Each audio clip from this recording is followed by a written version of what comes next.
They told Carlos Alcaraz to take it off in the middle of the Australian Open. Yes, at the biggest stage in January, the reigning champion was asked to remove a simple black band from his wrist. And that small moment just forced the ATP Tour into a dramatic rule change that could reshape modern tennis.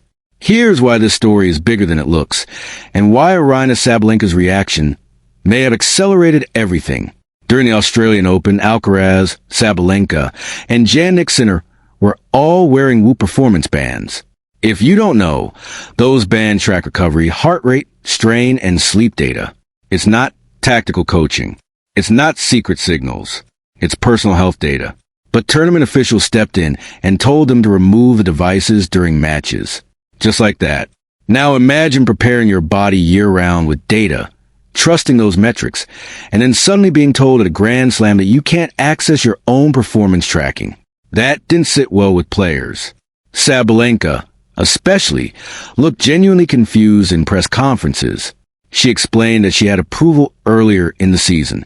She had worn it at other tournaments. For her, it wasn't about gaining an edge. It was about understanding her own body. And honestly, that makes sense. This is where it gets interesting. The backlash wasn't loud or dramatic. There was no on-court protest, no fines, no shouting.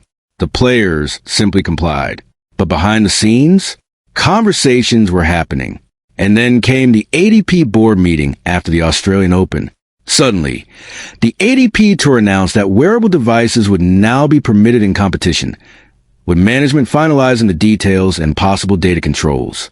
That a very fast U-turn. In professional tennis, rule changes don't usually move at this speed. So what changed? My opinion? The optics. When your biggest stars, Alcaraz, Sabalenka, Sinner, are calmly questioning a rule that blocks access to their own health metrics, it makes the sport look outdated. Tennis is already fighting perception that it's slow to modernize. This wasn't a battle worth fighting. And let's be honest, elite sport today runs on data, recovery science, load management, marginal gains. Every serious athlete is tracking something.